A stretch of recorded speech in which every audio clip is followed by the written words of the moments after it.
Hey everybody! It's been a while. I am so excited. We Are Trans Presents Trans Talks is back. It's been like 2 weeks. But anyway, we are back. This is episode 15.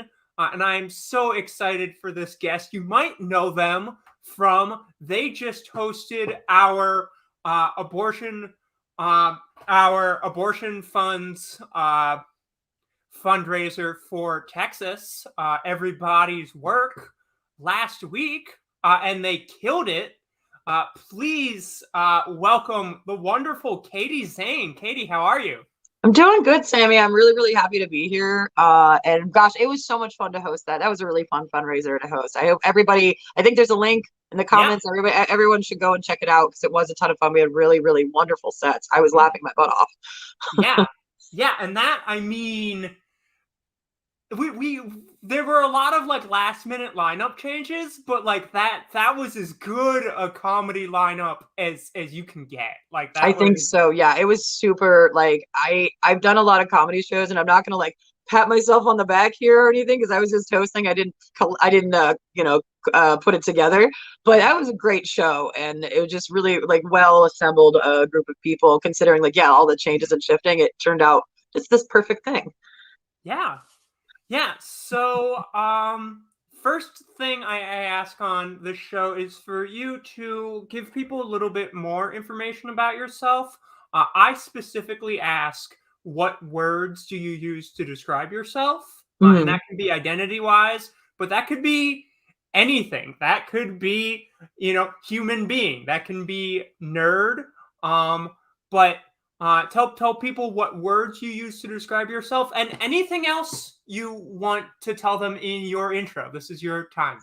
Okay. So yeah, I guess I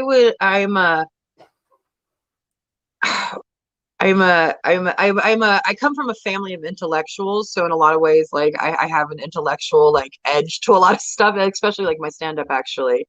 I would definitely call myself like a scatterbrained, like creative artist, like gender fluid, gender queer, queer human being. I gosh, it's I feel like you told me these questions and now my brain's like, how do I define myself? That's fine. That's fine. Like What are your I'm pronouns, even though they're yeah, right yeah. there? I use they them pronouns, and also he him is very comfortable for me. I generally stick to they them just because that can be just simpler and straightforward. Um, but when people have issues because of I like to be like with being like a person who does have preferred pronouns like they them that may not be apparent just from looking at me. I try to be uh I guess I'm a very kind person and I try to be compassionate. And so like when people have different neurological stuff, like my dad's autistic and like remembering my pronouns is extra rough for him because of his autism. And like my mom has some learning disabilities and it makes it a little bit harder for her. And so like I like with people who like really they them is too hard, I'm like he him. He him is super chill, still like makes me feel comfortable. Just know she Mhm. her please.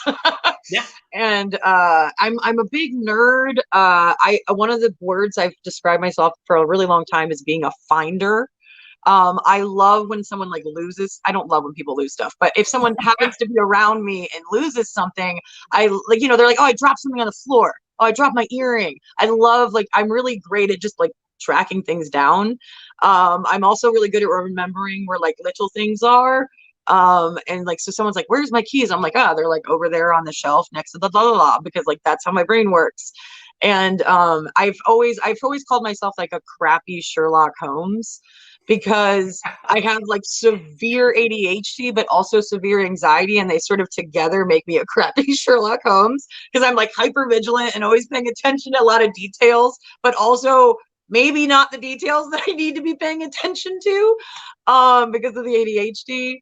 I am a huge outdoors person. I love being outside. Um, I'm a person, I'm not materialistic. I care more about like experiences or whatever versus stuff. I have a tendency to if I buy something, it's a necessity. Mhm. I I really like animals. I feel like this is a dating profile. I really like animals and I really like camping. And I am like I will say something that's like a lot of people have always told me that like I have this like special energy about me where like I can sort of like I can like turn a room, you know, like I've worked in sales and customer service quite a bit. And I worked at this one job where like the manager used to do this thing where she would just have me go out on the floor and talk and start talking to people and being friendly. Like I wasn't even like, as a salesperson, I was never like salesy. I was Mhm. always just kind and listen to people and was like, what are your needs? And like try to actually help them. Like, because that's who I am. And people would buy stuff because I was nice, and we would like make more sales. And like, Huh. yeah, I know. And like, I'm an honest salesperson, like, and I always have been, and somehow it makes me very good at selling things. Yeah. Because like I don't sell anything that I think is terrible. Like I've never tried to sell something I don't actually think is great. Like I would never try to sell a crappy product because like I can't. I don't like being dishonest. That's not cool. I'm sort of like almost honest to a fault. Like I'm terrible at keeping secrets. Like I'm like that kind of honest. Like I'm like I just like I'm like ask me anything, I will tell you the truth. I'll be completely upfront. um and yeah, no, I really like I think I really enjoy being one of the things I love about my new job that I have. I'm a host at a restaurant and I haven't worked in a long time. And just being nice and friendly is actually kind of dope at a job. Like Yeah. basically what I have to do is just be kind to people for like 5 seconds of like that 5 seconds of their day, you know, or whatever 30 seconds it is. Like I don't know. It's nice to be nice to people. Like my dad says it's a freebie. Like it feels good to you and you're being kind to someone. And so it's like everybody wins in the situation. Nice. Yeah. Yeah. And that's just like that's like a family trait. That's like my grandmother was like the sweetest lady in the world, and that's sort of run down the line. Yeah. Cool. Cool. So next question that I ask every week on this show, uh, and this is my favorite question, like just to ask in general. Hmm. What gives you gender euphoria? Oh my gosh. Okay. Every time I have a bust that's uncomfortably large for my gender feels, and I you know, not in a position to do anything about it right now. So anytime I can like get an outfit where I can like really conceal the size of my bust, like that gives me gender euphoria. I have a jean vest that's Mhm. like my punk vest, and it's got like a huge sign on the back that says Black Lives Matter, because like I feel like that's very important to always make sure people are always being reminded about. And that vest really covers my chest. So like that vest is like it's almost like my security blanket. Like I Yeah. wear it when I perform a lot. It makes me feel like really in my skin. And like all the good gender feels. Like I feel like that vest actually was like a huge part of like me like coming out, because like I feel like maybe like a few months after I got that vest is when I came out as gender fluid, and then a year later I came out as like non-binary, they them pronouns. So I Uh-huh. feel like that vest actually is like one of the things that made me realize, no, this is really how I feel. And I Yeah. felt like it since I was a kid. But yeah, that vest, that like, Yeah. and anything that conceals, like that makes me feel good. Yeah. And also like the perfect blend of masculine and feminine. Like if I'm able to like pull off a look that's like a really great blend. I really like when you can have some like harsh lines mixed with some of the soft feminine lines. Like really put together well. Like Oh yeah. I have some very feminine, like my face is very feminine. And so like I like when I can pull off some like harsher looks with like my more femme face. And I enjoy like that blending of the two. Yeah. Yeah, and it's funny. I was thinking of asking after that question if there were any specific clothing items that really make you feel like a badass, but you answered it. Yeah, no, totally my vest. I haven't had them for a little while because they've weirdly been in the possession of like somebody else in Chicago for a long time now, but I have a pair of boots, my Doc Martin boots, that are Nice, like they're ankle, they're not like the tall ones, they're like the ankle style, and they're like ox blood, they're red, and nice. they always made me feel like I always loved like having those laced up with like my rolled up jeans and like my studded belt. Like this is like in my 20s, but like yeah, that those things always gave me really good gender feels too. Yeah, awesome. Awesome. So, I actually don't know the answer to this question. How long have you been doing comedy? I've been doing it for just over 4 years. Okay. I started in 2017 after wanting to like badly do it for 3 years when I Mhm. was living not in Chicago, and then probably wanting to do it since I was a child, Yeah. but Yeah. actually doing it 4 years. Okay. Cool. Cool. Have you done much hosting? I've done quite a bit of hosting. I Okay. actually did this weird, maybe bad move as a new comic. I think I was like a year in and I tried to start hosting my own show. And like, I Yes. didn't know anybody. I I've didn't have been any there. contacts. Yeah, I didn't know what I was doing. I tried to book someone who wasn't even a comic. Like, it was a mess. And like, but I did learn a lot. And kind of like through that experience, I started like working on the doing tech for a Mhm. different show where I kind of learned the majority of the producing stuff that I know now. Yeah. And then now I produce a show that's actually on hiatus right now, but I produce a show where I host it most of the time, but I also hire hosts for some of the nights to give myself a break as a doing both. Yeah. Yeah. But I love hosting. I'm a very like bubbly, high energy Mhm. person. I'm extremely loud, and like hosting is one of the places where I can be like super loud, high energy, and that's what people want me to do. And so Yeah. it's like I feel like I fit there, and I can Mhm. really like be myself when I'm hosting. Actually, Yeah. Yeah. I've discovered that like I really like producing Mhm. and then like putting someone else in the hosting. Yeah, no, I can Like appreciate I did this. Host it. that. No, that's why I hire somebody when I do a run of my show. I hire people for some of the nights and then I just host some of them because Yeah. yeah, it's too stressful to do it all the time.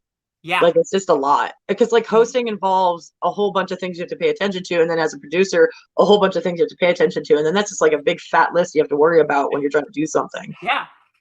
Do you have a favorite show you've done that sticks out to you that you've performed on? Oh gosh. Okay, actually, honestly, You the can't last say last week, except you can. No. no, honestly, like the last like big live show I did at the end of July, I did this. There's a really it's been running for a long time, a show in Chicago called Spitfire Comedy. Okay. And it's kind of got like a dumb gimmick, but it's really fun. It's just you drink hot sauce and then you try to do stand up. Um and so it's like brutal, but it's so much fun. And I signed up and I had a really great experience during the show because in the early spring, once I got vaccinated, I was like all raring to go. And so I was reaching out to everybody trying to get booked. And I reached out to the Instagram for this show and was like, hey, and all I try to be like go get them, like reach out to people, get booked, but also be like not pressury on producers and not a punk. So what I have a tendency to always say is, hi, I'm a comedian, da da da da da. What's your submission process? Because that's what I always say. Because then it's like I'm not sending them my clip. I'm just saying, how does it work? I'd like to be considered without Yeah. being pushy. So that's what I always do. So I sent that message to Spitfire Comedy, and then I got a message back where the person was like, yeah, actually we normally take submissions, but actually I'm already familiar. Whoever was running, like the person that was running it was like, actually I'm very familiar with your work and I absolutely want to book you. I actually want to book you on two different shows. I'd like to book you on this one thing and then this other thing. And then I got booked on this like amazing show, and I didn't understand at the time that like I was getting booked on this like important Chicago show. I didn't know. Ah. Like I didn't understand Yeah. until like then I was doing it, and then everybody was like, "Whoa, you're on Spitfire? Whoa, that's like a goal of mine to be on that show." And I was like, "Well, I had no idea." And it was like I didn't even have to send a clip to get on this show. The person knew my work, which that just made me feel Yeah. so good. That's And awesome. then when I did the show, everyone who runs the show, actually one of the big producers that was really wonderful, he actually just had to recently leave because he just has a small little family and he's got to focus on that. Yeah. But everyone who runs that show, it's actually all done by like all dudes, but they're all great, which is unusual in stand-up, that like a show run by like five guys, I they're all don't great. believe you. Okay. Yeah, no, I know. And they're all great. They're super respectful. They do a really good job at being varied about who they book. Mhm. And there was a great crowd, big crowd, so much fun. It's unbelievable how much fun you can have drinking hot sauce and then trying to do stand up. Because I got to do one of the reasons why that show sticks out too is that I got to do physical comedy, which isn't really what I do normally. I do pretty much straightforward stand up. Yeah. But I did a lot of physical humor because my mouth was on fire. Yeah. And I was just reacting like in a more like animated way so that I can keep the crowd like going while I wasn't talking. I'm gonna pitch something because they're watching. I'm gonna pitch it's that show, but it's only crowd work. That's awful. It's just like, Well, because like so how they do it is you do stand up for a little, like the crowd gets to see you actually know what you're doing for a couple of minutes, and then you do the hot sauce, and then you try to do more stand up. And I just, it was so much fun. Like, I'm actually like remembering, like just talking about it, how much fun it was. Yeah. Here's a question. Because I have some travel planned for next year. What comedy scenes have you really liked outside of Chicago? I don't have that you've been. If you have, and if not, yeah, I have a little bit of experience outside of the Chicago scene. I've done a handful of like a couple of shows up in Madison. Okay. And the particular person and like organization I've worked with up there, Lady Laughs Comedy. Lady Laughs Comedy is wonderful. And so I've worked with them and I've really enjoyed them. I don't know much about Madison's scene as a whole. Yeah. One scene that I've interacted with through Zoom that I've enjoyed quite a bit is the Philly scene. Some of my favorite people I connected with were in Philly. And weirdly enough, my favorite scene. Yeah, and weirdly enough, like some people back like where I'm from, like in the Northern Virginia area, or in the DC area, like there's a handful of comics I've met out there that I really enjoy. And some people I'm gonna actually name someone's name. I don't mean to name drop, but Winston Hodges is out of like the Tidewater area, basically in Virginia. And I just enjoy the heck out of Winston. He's just such a wonderful dude. And I'm so like impressed because like I know he lives on like the outskirts of, I don't want to like say where Winston lives, that's kind of weird, but like I know I'm familiar with the area where he lives and just how like what a hard worker he is. And he just travels all over the state basically. He just does. And I'm just always impressed. I always find out about little pockets of scenes, honestly, from like the work he does, looking at what he's done. I'm like, oh, there's a little scene there. Holy crap. I didn't even know that town had a scene. Cool. So like I've learned a lot about, there's a lot more comedy where I'm from than when I was living there 4 years ago. Because when I moved to Chicago in 2017, like the DMV, at least down into Virginia, there wasn't much comedy. It was all up in DC, so it was kind of inaccessible. Yeah. Yeah. And now we have come to everyone's favorite question on this show. I think I know what it is. Everyone has an answer. What cis nonsense are you sick of? People that act like remembering a pronoun is like detrimental to them. I'm so sick of the like, but it's so hard for me. It's so hard for me. And like I mentioned earlier, I can be compassionate. Like I can be understanding of various reasons why it can be more difficult for a particular individual. But like most people, they're capable of remembering a pronoun. And so I don't understand like this big, like, just the big song and dance, the big apology song and dance. Not a big fan of that. The big overreaction apology. Just too much, so annoying. And I'm sick of like cis, you know what? Outside of pronouns, outside of gender stuff, I'm sick of like cis men like fucking energy. Like I'm just like sick because like, okay, like I told you, I work at a vegan restaurant and I worked last night, I closed last night, And we had like two tables, like our last two tables. One was a little family, and one was these two cis presenting dudes. And apparently, when they left, they decided they wanted to send us a message, and they threw a whole milkshake at our window. Like a child would. Like, so that's what I mean. Like, I'm sick of that energy. Like, what, you went to a restaurant you didn't know was vegan and then you got mad about it, so you threw the vegan milkshake that are delicious, by the way. What a waste of a good milkshake.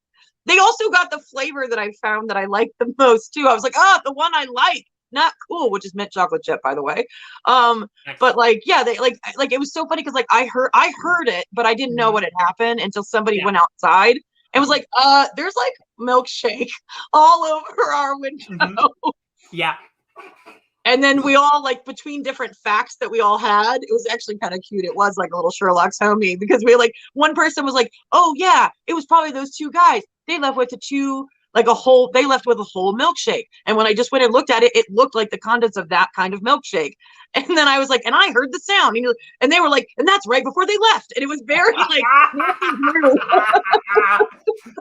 so I love how this now is a complete evidence of what you said previously about being a detective. Yeah.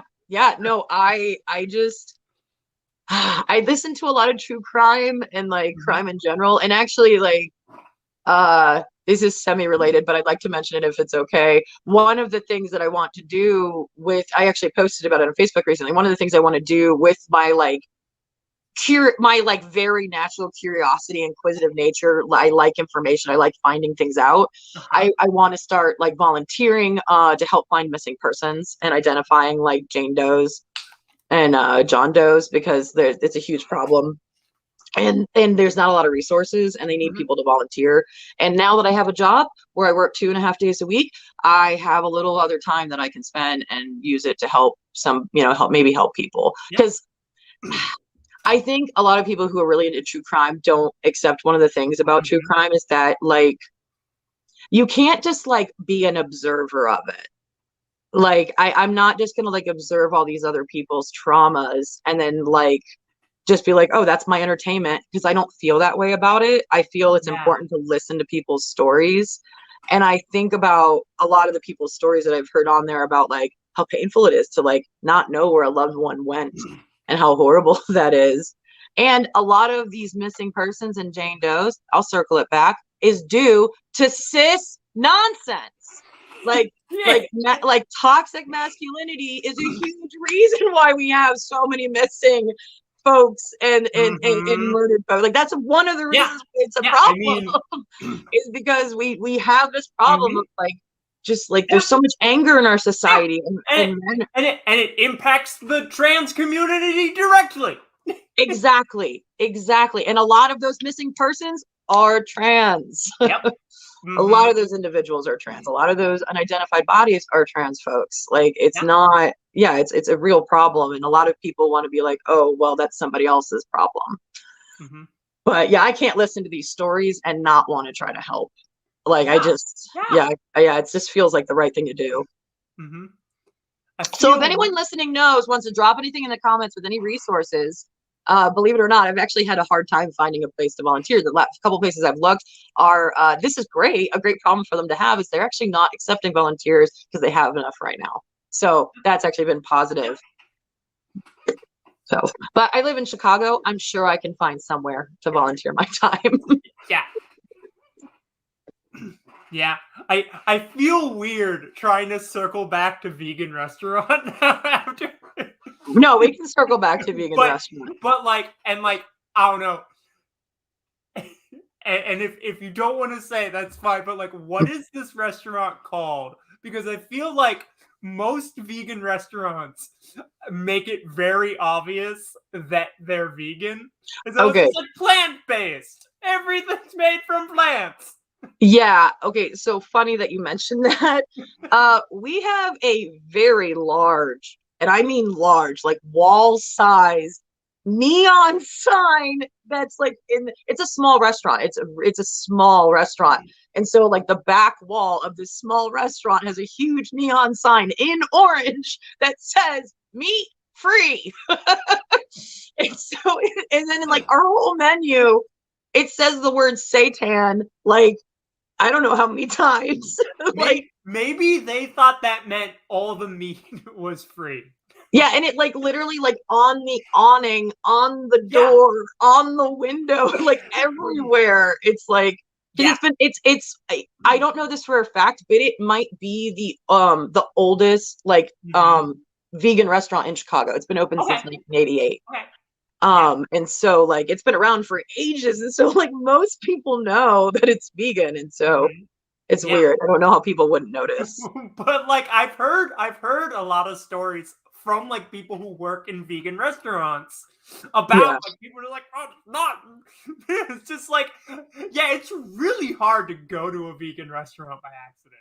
Like, well, and it's hard to like not realize when you're reading a menu.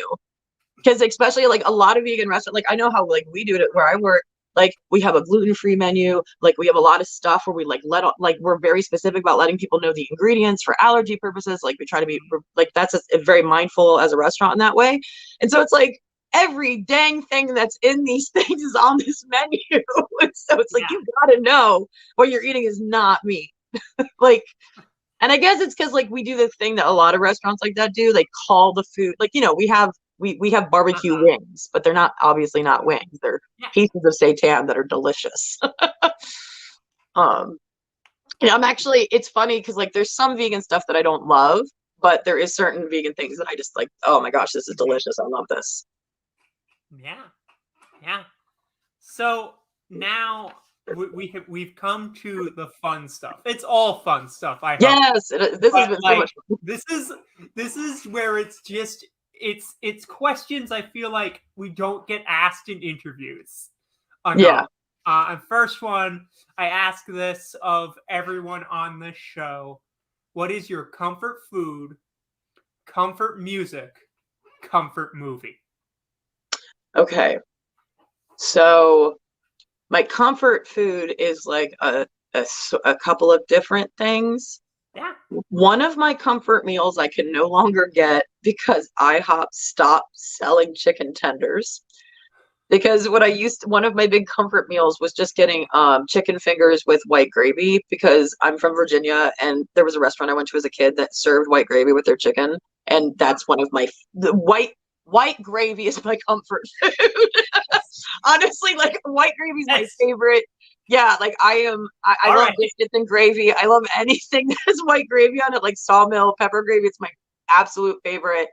My friends used to tease me because when I used to go to like Denny's with my friends or whatever late at night, and I would get like the chicken fingers or whatever, and I would be like, I'd like, you know, a side of white gravy, and then I'd be like, and I would always be like, and I don't want you to bring me like a little, I want you to bring me a cereal bowl of gravy. And there's like the assorted other things that might come with this. I think there's like celery or some shit. I don't need that. I just need the gravy and the chicken, please.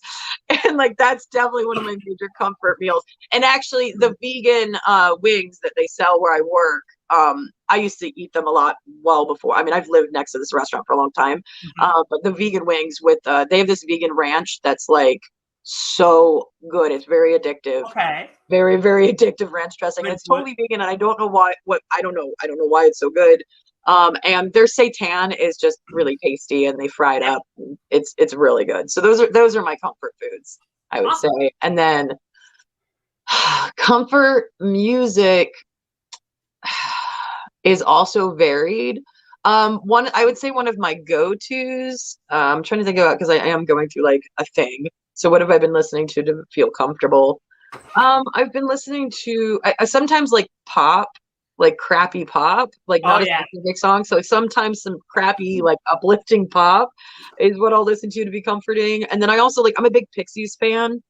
And I find the Pixies both like I love them and also like a little nostalgic and comfortable in that way. And my dad is actually how I got into the Pixies. So it reminds me of my dad. So it's kind of comforting in that way too.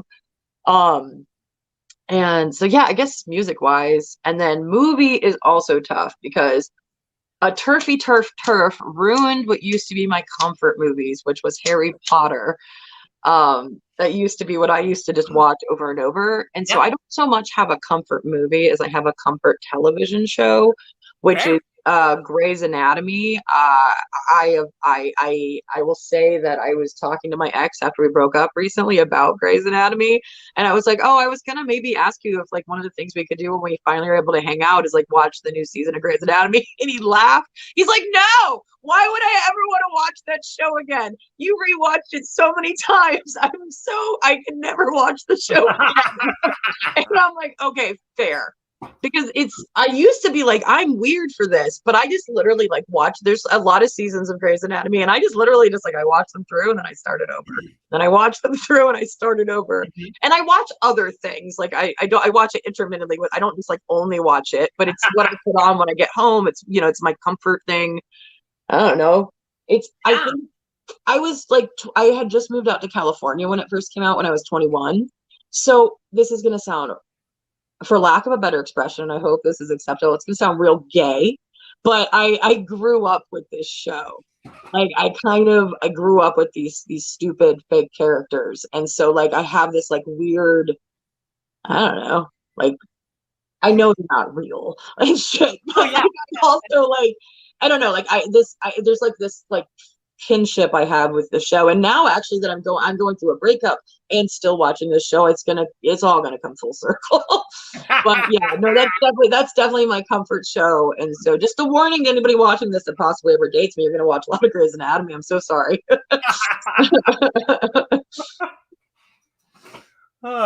So it is October. Halloween is around the corner. My I favorite. might as well ask this of you and the 2 or 3 other people who are going to be on this show this month. What's your favorite horror movie?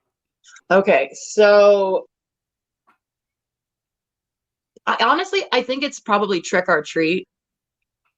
It's a great one. Because it's a perfect blend of humor and gore and like a bunch of classic horror tropes that are in it. Like and like I kind of like I think I officially like comedy horror is my favorite, and so that's probably why Trick or Treat's my favorite. Yeah, yeah. And I don't know, the pumpkin head is so cute. I want a figurine of Pumpkinhead really bad. Mhm. Are you super into Halloween? Oh no. Oh yeah, okay. So if I could like more easily show you, so like my bedroom has Halloween decorations in it. Okay.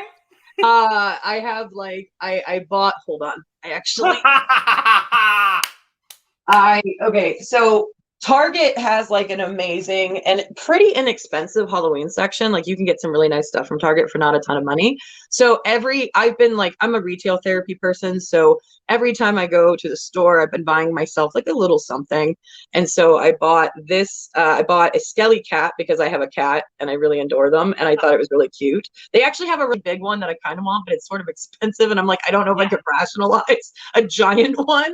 And so I have that. And then I have this like a very affordable and adorable Boo pumpkin that has one of those lights in the inside, so it lights up. At And first, then I I thought have those were eyes. I'm like, why does it have 3 eyes? Is this an alien pumpkin? I'm into this. and then I have some like I already bought pumpkins. I actually bought pumpkins like a month ago because I was so excited about Halloween. And then I've been just slowly decorating my apartment with Halloween stuff. I'm probably gonna have some kind of small Halloween gathering with a couple of friends at the end of the month, and I'm just gonna slowly decorate so I don't have to decorate all at once, and that way I can enjoy the decorations longer. And I'll probably leave them up through Christmas like I normally do. Yeah. Yeah. Because they always end up blending with my Christmas stuff. I just like put them together because like I like my Halloween. I like the aesthetic of Halloween stuff. Like Halloween Yeah. decorations are awesome, and I feel like a lot of it you can use year round. Yeah. Yeah, absolutely. Absolutely. What's your favorite animal? Uh, has been and always will be penguins. I've adored penguins since I was a kid. I actually have a penguin tattoo. I also like really, really love cats. which is weird because there was a time where I actually said I didn't adore cats, and I thought I had become more of a dog person, and then the pandemic happened, and I realized that no, I am a cat person. I need to always have a cat now. I can never not have a cat again. Yeah. And I'm so in love with my cat. He's just the best. Mm-hmm. And one of my dreams is to see an emperor penguin in real life. Like in one of my dreams is to go to Antarctica. Like one of my like weird pipe dreams, which will probably never happen, is to go see penguins in real life. And hey, anyone listening, make that happen. That's what I'm saying. I just gotta make it big, and then someone's like, "We're gonna take this famous comedian to Alaska or Alaska to Antarctica." That's not where penguins are. That's I just have to pitch it. There's some wildlife. I just need to pitch it as a show. Chronically ill non-binary comedian goes to Antarctica. Film it. Yeah. I think that sounds very watchable. We got 3 more questions. Okay. All right. What's your favorite color?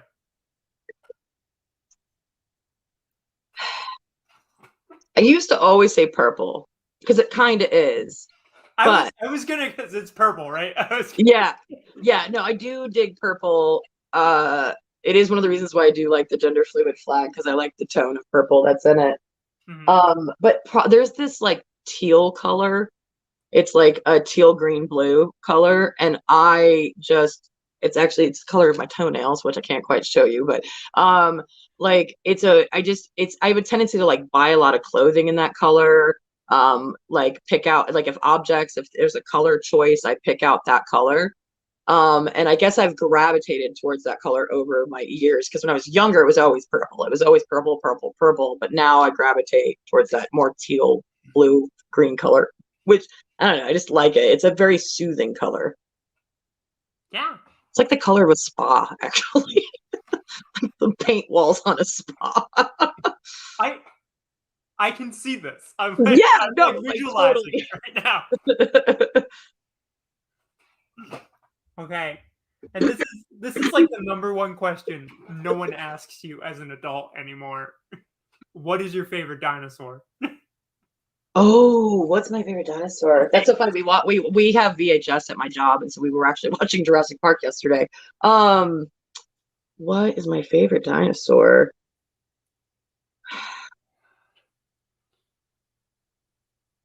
I'm like legit. I know a little bit about dinosaurs, so I'm actually like really thinking in my head. I was like, and I'm also doing that thing where I'm like, I don't want to name a basic one. I want to name an interesting one.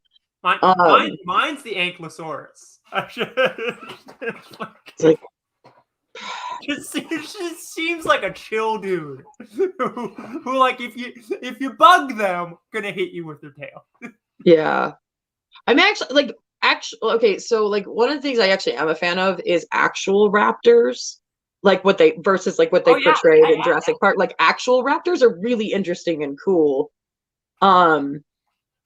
And so probably them, and then honestly, like I think brontosauruses are kind of incredible because of their like brontosauruses have always like just their sheer size, and like growing up being of the generation of the original Land Before Time. I was born in the mid 80s, so I can't, I was the original generation that they made the movie for. And so yeah, I love a brontosaurus. I always enjoy like if I go to a museum, I always enjoy seeing the brontosaurus stuff. Yeah, awesome. And now final question. Who are some awesome trans folks you think are doing good work right now? So I mentioned her company earlier, but the Dina Martinez. Yep. She'll be on this show in a few weeks. Oh, fantastic. Yeah, she's fantastic. I really love what she's doing for women in comedy, and then also trans people in comedy and non-binary. Like she's just wonderful. I love everything she's doing. She's just great. A person that I met at a Baltimore, Sophia Connell. I just think she is fire and amazing, and not enough people are talking about how good Sophia is. Oh yeah. She is one of the strongest comedians I met when doing Zoom. One of my favorite people to work with. She's just a delight. And I do wish more people were talking about She'll her. be on the show eventually. Yeah. I'm trying to go through like all my trans friends. My brain is like, those are the first two people that came to mind. I Yeah, know there's like other it's a people. great. Hey, that's a great list. Yeah, no, like I'm like, who else? Oh, you know what? This is like a lesser known comic, but I love what they do, and I do love the work because they do talk about transness in their stand up. Is TL Devaney. I think he Mhm. is just fantastic. We actually did a mic together on Friday, and it was a very small mic, very intimate, and then we had like a little hang afterwards.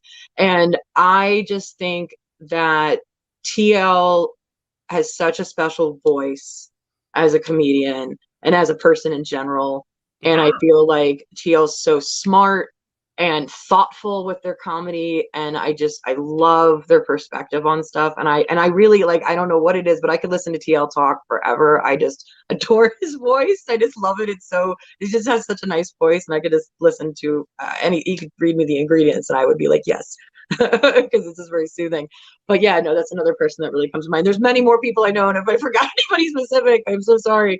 Yeah. I do have brain damage. I do have some brain damage, so I'm not always good about pulling. I'm actually impressed with all the stuff I thought of. Like as you were asking me questions, I didn't have too much like hold please. Yeah. Yeah. um. Oh, now I'm like, I feel like there's somebody else I know that's doing wonderful stuff. I'm also trying to think of somebody in Chicago. I feel kind I of mean, there's a guilty. I lot of didn't us. say anybody in Chicago. Yeah. No, my brain's just totally stuck. Yeah. It's fine. There's some people that I don't know well who I couldn't like super name off the top of my head, but there's some wonderful like gender fluid, gender queer folks that sort of popped up during the pandemic times here in Chicago. And Mhm. I've been enjoying watching their journey here in Chicago. Yeah. And so there's definitely Chicago got like a little less cis white male in comedy. Yeah.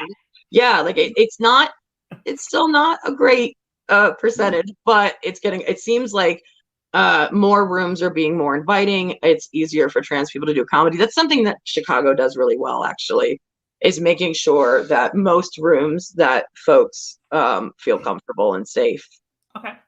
which is something I like, because most rooms have like a no bullshit policy, like don't say transphobic jokes, don't Mhm. this, that, and most rooms have like don't be a dick, like don't be an asshole kind of rules, which is Nice. nice. Yeah, Yeah. there's a couple rooms not so much, but that's everywhere. Yeah. It's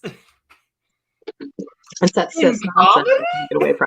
Yeah, I want cis nonsense to be a podcast, like really Oh, bad. don't.